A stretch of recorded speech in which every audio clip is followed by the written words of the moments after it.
In the span of just a few decades, the great cities of the Bronze Age vanished. Palaces burned, languages were lost, empires crumbled, and the world forgot why. What could have caused the collapse of nearly every major civilization around 1200 BCE?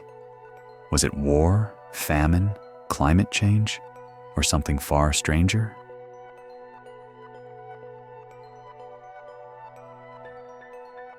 The 12th century BCE marked the twilight of the ancient world's first globalized age. From the Hittite Empire to Mycenaean Greece, Egypt, Ugarit, Canaan, and beyond, trade flowed, diplomacy thrived, writing systems were standardized, and technologies spread across thousands of miles. But then, almost as if by divine curse, it all came crashing down. This wasn't just a war, it was a civilizational collapse, a moment when kings disappeared from their thrones, artisans abandoned their workshops, and once bustling ports turned into haunted ruins. And yet, to this day, we're not entirely sure why.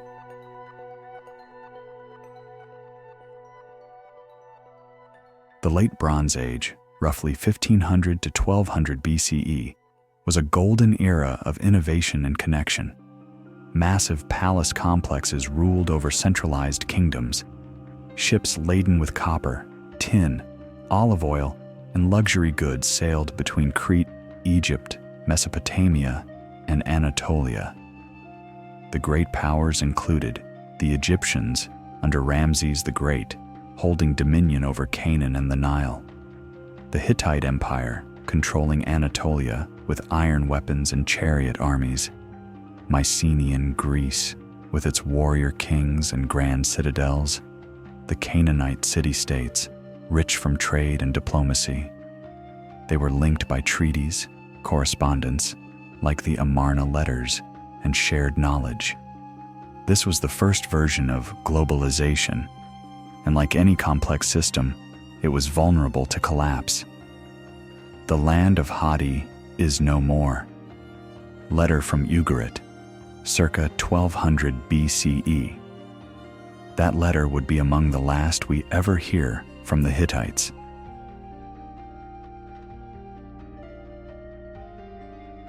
Signs of decline began slowly. Grain shipments from Egypt ceased. Earthquakes rocked city after city: Troy, Mycenae, Knossos. Inscriptions began referencing famine, uprisings, and instability. The tightly woven fabric of this interconnected world began to fray. And then came the mysterious invaders from the sea.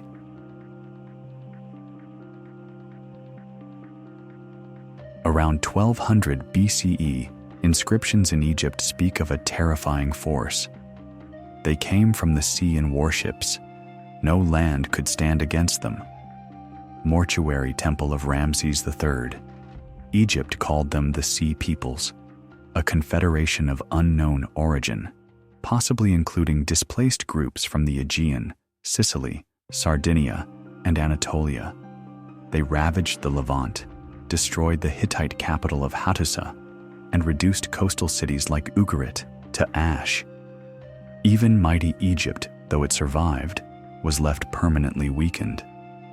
But were they the cause of collapse, or merely opportunists thriving in the chaos? Modern scholars debate this. They may have been climate refugees, mercenaries, or internal rebels turned against their rulers. Their exact identity remains one of history's greatest puzzles.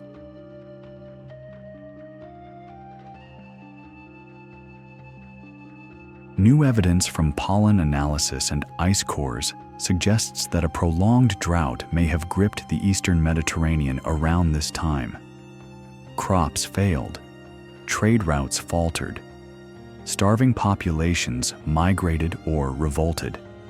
Add to that a pattern of massive earthquakes, so-called earthquake storms, devastating coastal cities over decades.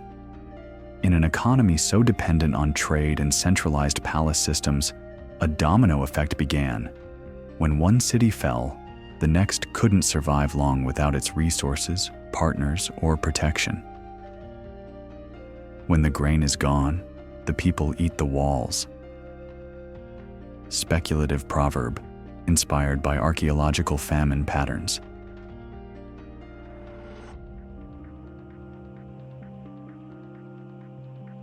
After the collapse, writing systems disappeared. Linear B, the script of Mycenaean Greece, vanished.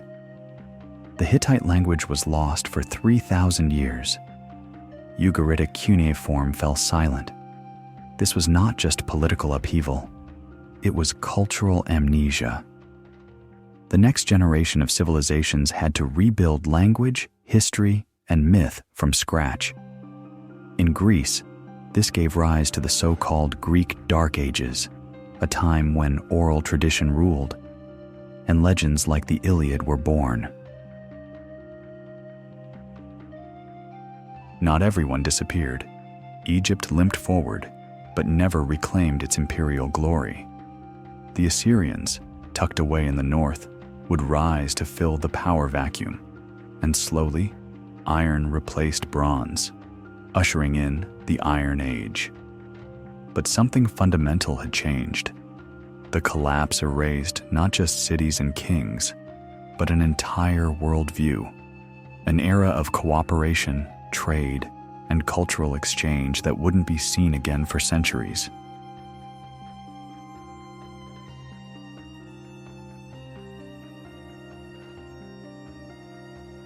What does it take to bring down a civilization? Sometimes, not one catastrophe, but many.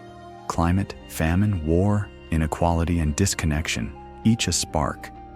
But together, a fire. The Great Bronze Age collapse wasn't caused by a single villain. It was a systemic unraveling, and perhaps a warning. In a world more connected than ever, the lessons of 1200 BCE may be more urgent now than we realize.